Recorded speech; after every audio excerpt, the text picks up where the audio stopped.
8 seasons, 2 revivals, 1 prequel, and a character arc that went from television's most original anti-hero to a version of himself so watered down that fans spent years trying to figure out exactly where it all went wrong. Dexter Morgan started as genuinely groundbreaking television, a serial killer hiding inside a police department, hunting murderers who escape justice. Held together by a moral code his adoptive father built specifically around his impulses. The concept alone was unlike anything on screen at the time. By season 8, the same show had become almost unrecognizable. New Blood tried to fix it. Original Sin tried to rebuild the foundation entirely. Resurrection is attempting something else. But the damage was done across those original 8 seasons in ways that were specific, traceable, and entirely preventable. In this video, the goal is to show you exactly how Dexter Morgan got worse with every season, decision by decision, season by season, including everything that came after. Let's start with what season 1 actually built, because nothing else makes sense without it. Dexter premiered on Showtime on October 1st, 2006. It was based on Jeff Lindsay's 2004 novel, Darkly Dreaming Dexter, adapted for television by James Manos Jr. That source material matters more than people typically give it credit for. The first season had something most debut seasons never had, which is a fully formed story with a beginning, middle, and end already worked out on the page before a single scene was filmed. The foundation the show builds in season 1 is specific and coherent from the ground up. As a child, Dexter witnessed his mother, Laura's murder, inside a shipping container. Harry Morgan, the Miami Metro detective who later adopted him,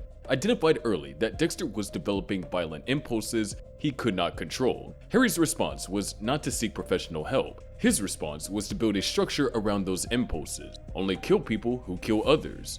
Always confirm guilt before acting. Leave no evidence. Never get caught. Harry called it the code. And the entire show rests on whether the code is enough to make Dexter Morgan something other than a monster. That question is never answered directly in season 1. The show puts it in front of the audience and lets the discomfort sit. That's what makes it work. The Ice Truck Killer arc drives the season with real precision. The killer is eventually revealed to be Brian Moser, played by Christian Camargo, Dexter's biological brother who survived the same shipping container massacre. Think about what that structure actually does. The villain the show builds for an entire season turns out to be a reflection. Brian is what Dexter could have been without Harry and without the code. Same origin, same trauma, same impulses. No framework holding any of it together. When Dexter has to choose between his biological brother and a code at the end of the season, he chooses the code. He turns Brian in, knowing exactly what will happen to him. That choice tells you everything about who season 1 Dexter actually is. He is not using the code as a convenient cover story when things get difficult. He believes in it enough to lose something he cannot replace because of it. That distinction between a character genuinely committed to a principle and one who performs commitment when it's easy is the backbone of every season that follows. The later seasons forget it almost entirely. Sergeant Dokes, played by Eric King, does exactly what the best supporting characters do. He creates real pressure on the main character from a completely grounded position. Dokes does not like Dexter. He does not buy the mild-mannered blood analyst act for a single second. He watches him. He follows him. He tells everyone around him that something is off. He's not doing it because he is the villain. He's doing it because he's a good detective doing his job correctly. The show respects him enough to let him be right, which is rarer than it sounds. Rita Bennett, played by Julie Benz, is written as a woman rebuilding herself after years of abuse in her previous relationship. Her emotional guardedness connects with Dexter because his distance feels familiar and safe to her rather than threatening. That is a specific grounded character motivation. She is not just the girlfriend filling a plot function. She has her own history that makes her relationship with Dexter make sense.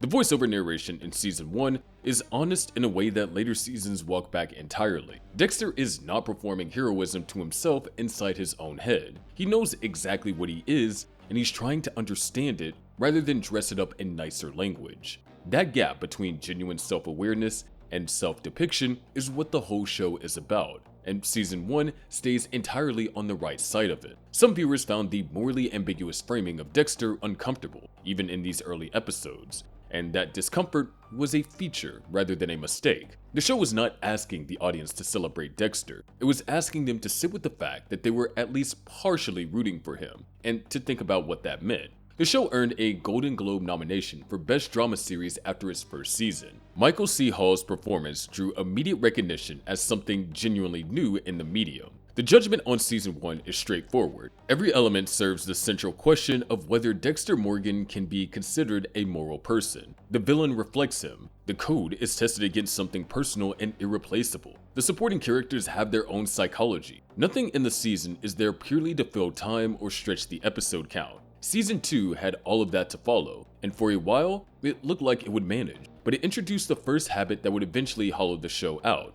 and it was disguised so cleverly in Season 2 that most people watching at the time never caught it. Subscribe to this channel and turn on notifications if you want more deep dives like this one into exactly how great shows lose themselves. There is a lot more to get through. Season 2 made the most ambitious choice available to it. Rather than introducing a new serial killer and repeating the Season 1 structure, it turned the investigation directly back on Dexter himself. His underwater body dump site in the Bay Harbor is discovered by accident when scuba divers searching for treasure stumble across his weighted bags. Suddenly, the entire Miami Metro Police Department is hunting the Bay Harbor butcher, with no idea that the butcher is the analyst sitting in the lab down the hall. That is genuinely smart storytelling. Every development in the butcher investigation is a development in Dexter's own exposure. Every new piece of evidence the detectives find points back at him. The dramatic tension is built into the bones of the season rather than manufactured week by week through new plot devices. FBI Special Agent Frank Lundy, played by Keith Carradine, leads the investigation. Lundy is the best recurring character the show ever produced outside of its main cast. He is methodical, has no ego protecting him from inconvenient conclusions, and follows evidence wherever it leads. He is not hunting Dexter personally, he is hunting the truth, and the truth happens to be Dexter. That makes him genuinely dangerous in a way that feels completely earned. Dokes, continuing from Season 1, gets close enough in Season 2 to confirm everything he had always suspected. The confrontation where he corners Dexter and forces the truth into the open is one of the most effectively written scenes the show ever produced. Two men in a room. One, a legitimate detective who has been completely right about the other from the very beginning. The show does not try to make Dokes look foolish in the moment. He is right. He has been right the whole time. Then, it solves the Dokes problem through the most convenient mechanism it could find. Lila, played by Jamie Murray, is introduced as Dexter's narcotic anonymous sponsor, and becomes his affair partner through the middle of the season. She works in small doses when the show uses her carefully. The problem arises when the show leans on her to do something the existing characters should have to do themselves. Lila tracks down the cabin where Dokes is being held. She blows it up. She removes the most credible and legitimate threat the show had produced, and she does it in a single scene, so the problem simply disappears. Dexter does not outthink Dokes. He does not earn his way out. A character the show invented partway through the season does it for him. That pattern, manufacturing new characters to solve problems the existing characters would otherwise have to genuinely face, becomes one of the defining habits of the show's decline. Season 2 does it once, and does it with enough craft that most viewers accept it. Later seasons do it constantly with much less skill. The thematic discipline of Season 2 is still strong enough to carry the season despite this. The Bay Harbor Butcher investigation maintains real pressure. Lundy remains a credible threat throughout. The season understands what it is examining and why it matters. Our judgment on Season 2 is that it is strong television that accidentally reveals a dangerous creative shortcut. The Dokes arc is the best work any supporting character ever does in this series, right up until the moment the writers remove him through a solution they built specifically for the purpose. That one decision seeds a pattern that gets worse with every passing season. Season 3 brought the highest profiling casting addition the show had made to that point. For a short window, it looked like the creative boost the series needed. What it actually revealed about where the show was headed is more important than the season itself. Season 3 brought Jimmy Smits onto the show as Assistant District Attorney Miguel Prado. Miguel becomes Dexter's first genuine friendship, not a performance built for cover, not a work relationship he maintains out of necessity. Miguel actively wants to know Dexter, and the early portion of the season uses that premise to ask something worth asking. What would Dexter be like if he had a real peer who understood what he actually was? The answer the show builds towards in the first half is complicated in a good way. Miguel discovers Dexter's secret and is drawn in rather than horrified. He wants to be involved. He pushes to participate. Dexter agrees to bring him along, knowing Miguel does not fit the code's criteria for targets, but because the loneliness of his existence has become something the code alone cannot address. He wants the company. He wants to be known. That is a real and meaningful development for the character. It is the first time the show has shown Dexter compromise the framework Harry built because of what he wants emotionally rather than what the code demands. That compromise should carry weight and consequences for multiple seasons. The show gives it roughly half a season before converting Miguel into a more straightforward threat that Dexter simply needs to stop so the season can close cleanly. The nuance the first half builds collapses in the back half because the season needs an ending that resets Dexter to roughly where he started. Miguel has to become a villain. The friendship, the genuine recognition between two people who see each other clearly,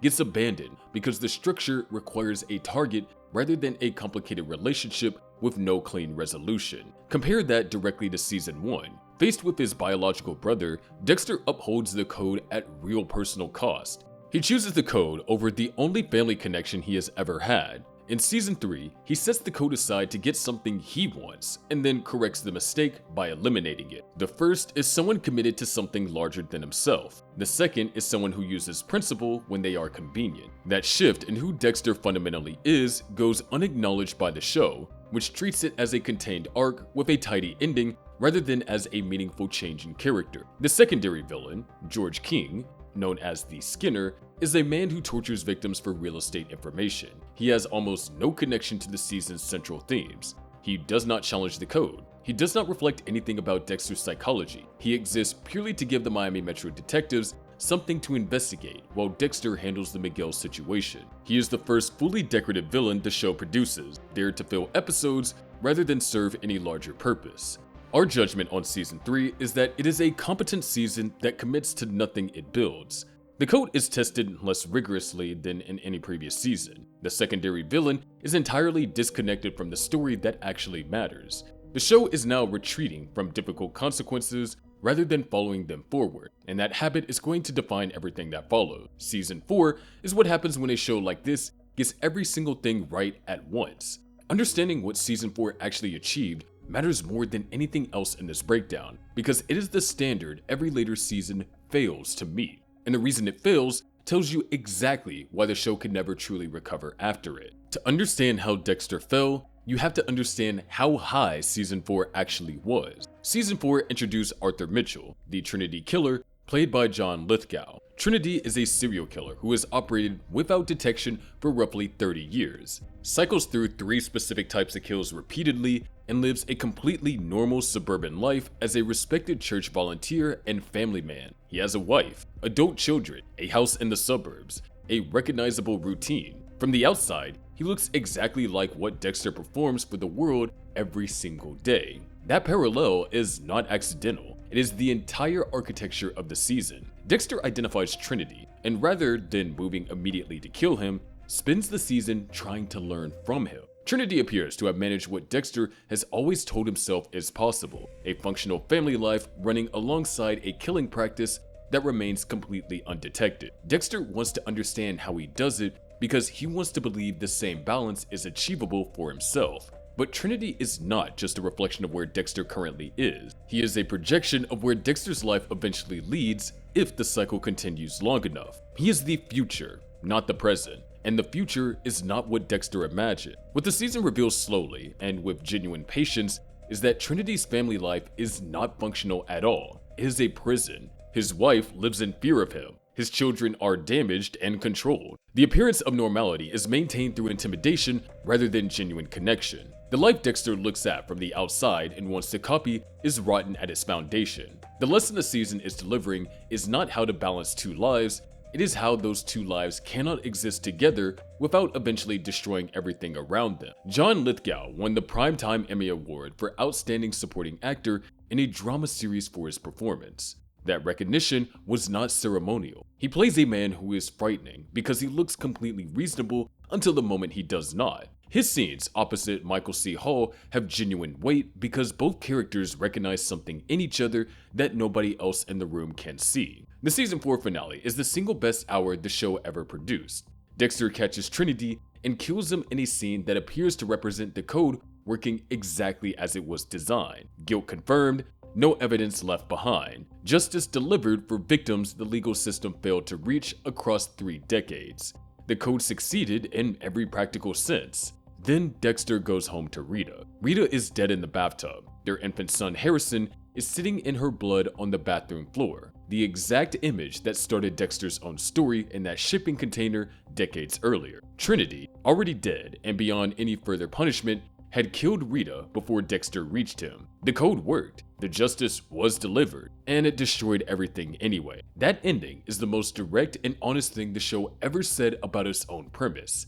It states clearly that Dexter's life cannot sustain what he is. Not because he made a mistake in judgment, not because someone else failed him, because the life he is trying to build cannot exist alongside what he actually is. The cost is real and total and cannot be walked back. Clyde Phillips served as showrunner across all 4 of these seasons. He said in interviews that his planned series finale, had he stayed, would have shown Dexter executed by lethal injection while Deborah watched from the observation room, a conclusion that matched the moral weight of what 4 seasons had built. Phillips left the show after season 4. Our judgment on season 4 is that it is the only season where every single creative decision points towards the same conclusion, that Dexter Morgan's life is a structural tragedy and not a workable alternative. The villain does not just threaten him, he shows him what he is becoming. The ending does not deliver a twist, it delivers the show's thesis as plainly as television allows.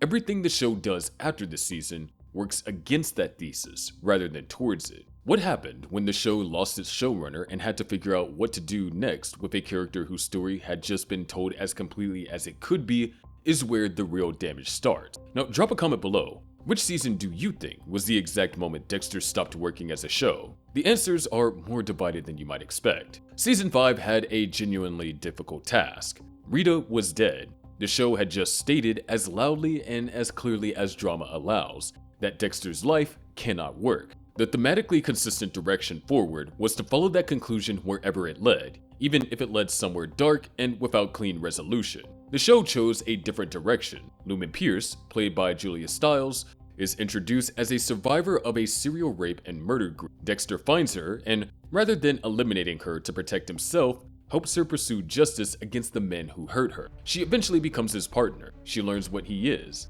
She accepts it, and they work together through the season, targeting the remaining members of the group. It is worth acknowledging what Season 5 is attempting emotionally before examining where it goes wrong. Dexter is grieving. He is numb. He's attaching himself to someone else who is equally damaged because shared trauma creates a kind of closeness that nothing else in his life can manufacture. When the show treats Dexter and Lumen as 2 broken people trying to process violence through control and revenge, it finds something real. Those scenes work because they're not about romance. They're about 2 people who have no idea how to handle what has happened to them. The structural problem is what the season does with all of that by the end. Rita's death was supposed to be the consequence that changed everything. Season 5 replaces Rita with another intimate relationship built on someone discovering Dexter's secret and accepting it rather than being destroyed by it. The weight of what Season 4 delivered required the show to sit inside what it means to live with that kind of loss and that kind of guilt. Instead, Season 5 introduces a new companion and a new villain arc, and keeps moving forward as though the show can continue on a slightly different track. Jordan Chase, the season's main antagonist played by Johnny Lee Miller,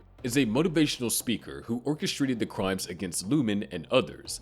He functions as a competent villain in isolation, but he has no meaningful psychological connection to Dexter beyond occupying the wrong side of the code. He does not reflect Dexter. He does not challenge the code's foundation. He is a bad person who needs to be stopped. The season that works best used their villains as mirror. Jordan Chase is a flat target. The Lumen arc ends with her telling Dexter that the darkness she felt inside herself is gone, and then leaving Miami. Clean exit, no lasting damage. What was introduced as a permanent consequence, Rita's death and the wreckage around it, is tidied away in a single conversation. The show has now established a clear pattern. Emotional developments are temporary and manageable rather than permanent and defining. Our judgment on Season 5 is that it works best in its quieter moments of shared grief and works worst when it needs to function as a conventional thriller season. The structural choice to replace Rita with a new relationship before the weight of losing her has fully landed is where Season 5 does its real damage to the show's long-term credibility. Season 6 is where the wheels come off in a way that cannot be explained away by individual choices.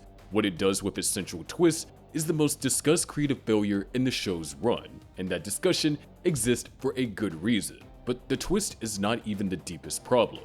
Season 6 introduced Travis Marshall, played by Colin Hanks, as the Doomsday Killer. Travis murders victims in elaborate scenes built around imagery from the Book of Revelation, staging crime scenes to reference biblical end times. His mentor and partner appears to be Professor James Geller, played by Edward James Olmos, a religious scholar whose beliefs have become extreme and violent. The season builds towards the reveal that Geller has been dead for years. Travis killed him long before the season starts and has been imagining his presence ever since. Every scene where they appear to interact is happening inside Travis's mind. The comparison the show is reaching for is obvious. Dexter has ongoing conversations with someone who is not physically present. Harry Morgan appears throughout the series as a mental construct Dexter uses to process decisions and examine choices. The show wants the audience to see Travis and Dexter as reflections of each other. The problem is that the parallel falls apart under any real examination. Dexter's conversations with Harry are consistently framed as internal dialogue and memory. The audience understands from very early in the series that Harry is a thinking tool rather than a genuine delusion. Travis is presented as someone who genuinely cannot distinguish between an imaginary presence and a real one. These are fundamentally different psychological situations, and treating them as equivalent is a shortcut rather than an insight. But the twist is not even the season's deepest failure. The deepest issue is what kind of villain Travis actually is. Every villain who works in the show functions as a mirror for Dexter. Brian Moser reflected what Dexter could have been without structure. Trinity reflected where Dexter's life was heading. Travis Marshall's mostly functions as a delivery system for religious imagery. He stages elaborate crime scenes. He references Bible passages. He's designed to look frightening and symbolic. What he does not do is force Dexter to examine something real about himself. He is a series of images looking for a psychological core that never arrives. Earlier seasons understood that the villain's function was not just to create a threat, it was to show Dexter something about himself that he could not see in any other way. Season 6 prioritizes how each crime scene looks over what the villain actually means. Brother Sam, a reformed killer turned pastor played by Mos Def, is one of the better supporting characters the season produces. His conversations with Dexter about faith and whether genuine change is possible have real texture. He is killed midway through the season, removing the most interesting character Season 6 introduces before any of those ideas can develop into something meaningful. Deborah's therapy subplot ends with her therapist suggesting her feelings for Dexter have a romantic dimension. This arrives in the season finale with almost no groundwork laid for it in any of the previous 6 seasons. The audience reaction was strongly negative, and the show never found a way to use it that felt earned or purposeful. It reads as a creative choice made to generate a reaction rather than to develop anyone as a character. The judgment on Season 6 is that it is a season that chose imagery over psychology at almost every turn. The twist does not hold together. The villain is a costume rather than a character. The most interesting person in the season is removed too early to do anything. The show is now operating on the assumption that Dexter Morgan's basic presence is enough to carry material that the earlier seasons would have never considered sufficient. Season 7 attempts to repair several things at once. Whether it actually manages any of them reveals something important about how late in the process course corrections can actually work. Season 7 opens with Deborah catching Dexter in the act of killing Travis Marshall. After 6 seasons of near misses and manufactured escapes, the closest person in his life now has the complete truth. That is a legitimate development and one the show has been building towards long enough that carries real weight. The season is at its best in scenes where Deborah processes what she now knows.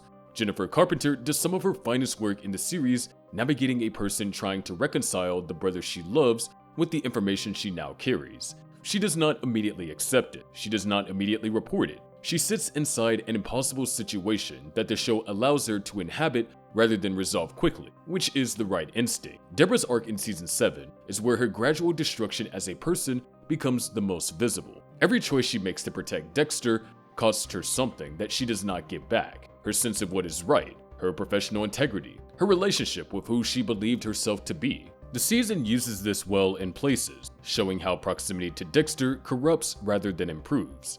Deborah is the human cost of loving Dexter Morgan made into a sustained storyline. and Season 7 is where that cost becomes undeniable. Hannah McKay, played by Yvonne Strahovski, is introduced as a woman who poisoned multiple people and escaped legal consequences. Dexter investigates her as a potential target. He ends up in a romantic relationship with her instead. Strahovski is compelling, and the chemistry with Hall works. The structural problem has nothing to do with the performances. Hannah McKay does fit the code. She is a killer who escaped justice, which under every rule Harry established makes her a target. Dexter pursues her romantically anyway, setting the code aside because of attraction. This follows the exact same shape as the Miguel Prado situation in Season 3, choosing what Dexter wants emotionally over what the code demands. The difference is that Season 3 at least framed this as something with consequences. Season 7 presents Hannah's moral ambiguity as interesting texture in a love story, rather than a genuine test of whether the code means anything at all. By Season 7, the code has shifted from the show's central moral framework into a flexible set of suggestions Dexter applies when they suit him and ignores when they do not. The show does not treat this as a crisis, it treats it as character development. Maria LaGuerta, played by Lauren Velez, reopens the Bay Harbor Butcher investigation after finding a bloodslide at the Travis Marshall crime scene. Her investigation is the most credible external threat Dexter has faced since Lundy in Season 2. She follows evidence with genuine method. She builds a real case. She gets close enough that the season finale requires direct action to stop her. That action is Deborah shooting LaGuerta to protect Dexter, a character maintained for 7 seasons as a genuine presence in the show, flawed and ambitious, but operating inside recognizable human motivations, is killed by the show's moral center in closing minutes of the finale. Dexter Morgan, who has been the audience's most reliable ethical reference point across 7 seasons, commits murder. That should be the heaviest moment the show has ever produced. It should cost everything. The show does not allow it to cost that much. Season 8 begins with Deborah damaged but functional enough to continue as a main character in a season that moves in an almost entirely different direction. Our judgment on Season 7 is that it is the most uneven season the show produced. It gets genuinely important things right, particularly Deborah's arc, and simultaneously uses Hannah McKay to further weaken the one framework that gave the show its identity. LaGuerta deserved a larger consequence than her death produced. The show earned a powerful ending in those final minutes, and then chose not to use it. Season 8 is where the patience of almost everyone watching finally ran out. What it delivered, and what the people who made it said about it afterward, is the part of the story that has never been fully resolved. Season 8 introduced Dr. Evelyn Vogel, played by Charlotte Rampling, a neuropsychiatrist who helped Harry Morgan design the code. The reveal that the code was not purely Harry's instinct, but was partially engineered by a specialist in psychopathy is an interesting idea. Vogel becomes a maternal figure for Dexter, someone who understands the psychology from its very construction rather than from years of observation. The brain surgeon, a serial killer targeting Vogel, is eventually revealed to be Oliver Saxon, her own son. Saxon is played by Duri Ingolfsson. The mother and son dynamic between Vogel and Saxon is potentially rich material that the season never develops with enough patience to make it land properly. Vogel is killed by Saxon 2 episodes before the finale, removing the best new character the season introduces at the worst possible time. Deborah, still carrying the damage of killing LaGuerta, is shot by Saxon during an investigation. She survives the shooting initially, but suffers complications and ends up brain dead in the hospital. Dexter kills Saxon in his hospital room, removes Deborah from life support, carries her body out to sea, and drops her into the ocean. Then he drives his boat into Hurricane Laura and is presumed dead. The final scene reveals Dexter alive in Oregon, working as a lumberjack under a new name, completely alone. That ending drew immediate and overwhelming negative responses. The Television Critics Association placed it among the worst series finales ever produced. The core failure is not that Dexter survived, though that matters.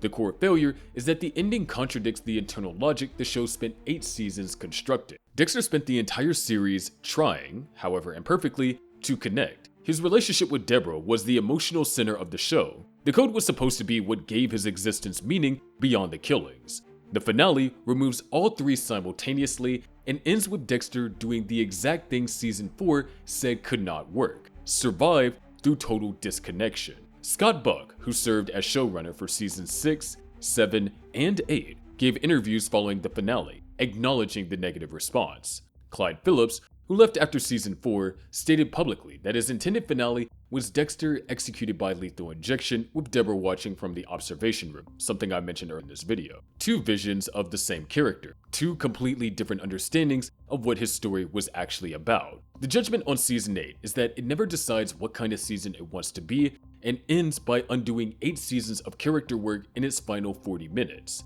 Vogel is the best new character the season produces and is gone before anything can be built with her. The finale fails because the people making it stopped understanding what made Dexter frightening in the first place. His tragedy was never about whether he would get caught. It was about whether someone like him could ever genuinely belong in a normal life without destroying it. Once the show stopped taking that question seriously, Dexter became survivable, and he was never supposed to be survivable. New Blood was announced as the chance to fix what season 8 broke. What it actually turned out to be is a more complicated question than it first appeared. Dexter New Blood premiered on Showtime on November 7, 2021. It is set 10 years after the original finale, with Dexter living in Iron Lake, New York under the name Jim Lindsay, working at a hunting and fishing supply store, in a relationship with Angela Bishop, the town's chief of police, played by Julia Jones. He has not killed anyone in the intervening decade. The first episode does something the original series stopped doing around season 5. It reestablishes the cost. The weight of what Dexter is sits in every scene from the very beginning. The performance Michael C. Hall gives in those opening episodes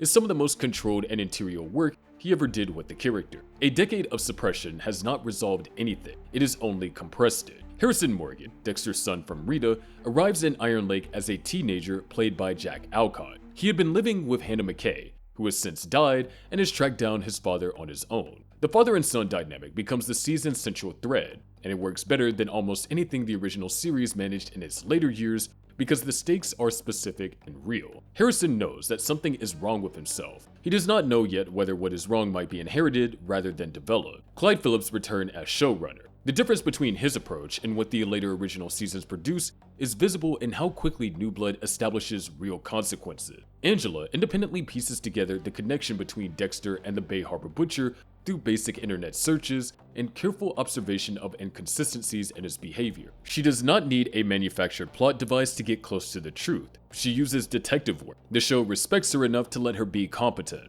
The season's most meaningful structural choice is giving Harrison genuine agency rather than making him purely a victim of his circumstances. He is not just damaged by his father's existence. He is actively trying to understand what he is and whether the darkness he feels is something he can shape or whether it shapes him. That question is a direct continuation of what season 1 asked about Dexter, and having a second generation carry it gives the question new weight. The finale has Harrison shoot Dexter after Dexter refuses to run and asks his son to end things. That conclusion was deliberately designed to be the ending the original series refused to deliver. Dexter dies. The consequence is real. The cycle does not continue on its own terms. The judgment on New Blood is that it is a genuine course correction that gets most of the important decisions right. Phillips returning to the material he originally built makes a visible difference in how grounded the storytelling feels from episode to episode. The ending is painful in exactly the way the show always should have been willing to be painful. Harrison is the best new character the entire franchise produced since Trinity. Dexter Original Sin premiered on Paramount Plus with Showtime on December 13, 2024. It is a prequel set in 1991 Miami, following a young Dexter Morgan, played by Patrick Gibson, as he first begins to understand and apply the code under Harry's direct guidance. Christian Slater plays Harry Morgan. The casting brings a specific quality to the role that matches what the original series implied about Harry without ever fully showing. There is warmth in the performance sitting alongside something harder underneath it, which is exactly right for a man who chose to train his adopted son to kill rather than seek help. The prequel format raises genuine questions worth sitting with. The original series always used Harry's influence as backstory told in fragment, young Dexter's earliest kills, his initial understanding of what the code demanded. These were referenced constantly, but never shown in sustained detail. Original Sin has a space to show them fully, which removes the ambiguity the original series relied on to make Harry's choices feel weighty. Does fully showing how the code was formed weaken the mystery that made it powerful? When Harry's decisions are dramatized in detail rather than glimpsed through Dexter's memory, does the code become more understandable in a way that makes it less frightening? Does a prequel about a character whose survival is already confirmed struggle to create genuine suspense? These are questions the series has to answer through its storytelling rather than around it. Patrick Gibson carries the responsibility of playing a character audiences have known for 18 years. His performance focuses on the fundamentals of who Dexter was always established to be: the intelligence, the performance of normalcy, the genuine uncertainty about his own emotional capacity rather than attempting to replicate what Hall built. That instinct is correct. The judgment on Original Sin is that the impulse behind it is sound. The code was the strongest part of the original show. Watching it form is a more honest creative problem than continuing to show it erode. Whether the series can generate real tension around a character whose future the audiences already know is the challenge it has to keep solving. Dexter Resurrection arrived in 2025 with Michael C. Hall and Jack Alcott both returning. Its basic premise requires some explanation of how Dexter survived New Blood's finale, which means the show has to either provide a credible answer or ask the audience to accept a level of narrative convenience that would repeat one of the original series' most damaging habits. It is worth being direct about what the existence of Resurrection represents. New Blood delivered the ending the original series refused to give. Dexter died. The cost was real. Continuing after that requires the show to justify its own existence beyond the commercial logic of extending a recognized property. Showtime and Paramount Plus have clear financial reasons to keep the Dexter franchise alive. The creative reasons require more careful examination. The television industry's relationship with successful intellectual property means that endings are rarely permanent. Shows get revived, characters survive things they should not survive. The economic incentive to continue a proven franchise almost always outweighs the creative argument for letting it end where it was supposed to end. Dexter is far from the only example of this, but it is one of the clearest. Whether Resurrection earns its existence is something only the full run of the series can answer. What the franchise's complete history demonstrates is that the quality of Dexter has always depended on one thing: whether the people making it were willing to follow the character's story towards genuinely difficult conclusions, rather than managing it towards a version that could sustain more seasons. Dexter Morgan's decline across 8 original seasons and into the revivals that followed traces back to a single pattern that repeats with increasing frequency from season 3 onward. The show built a character whose existence had a specific internal logic and a structural tragedy built into it from the very first episode. Following that logic wherever it led was the only way to keep the character truthful. Season 1 follows it completely. Season 2 mostly follows it with one significant shortcut. Season 3 begins choosing emotional convenience over the code's principles. Season 4 follows it completely one final time and arrives at the only destination that made sense, which is total loss.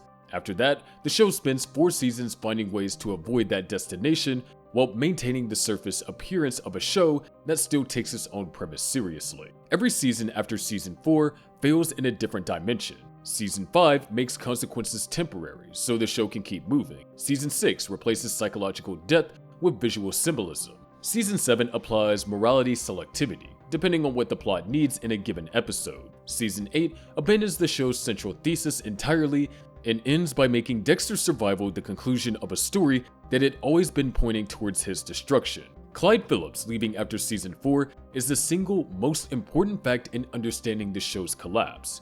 As I mentioned twice before, his stated intended ending, execution while Deborah watches, is exactly where Season 4's finale was pointing. Every season after Season 4 is the show choosing repeatedly and with increasing confidence not to go there. Some viewers appreciated the more emotional direction the later seasons took, particularly Dexter's growing desire for a genuine connection and a real family life. That desire is a legitimate evolution for the character. The problem is that pursuing it required the show to continuously weaken the one framework that made him compelling in the first place.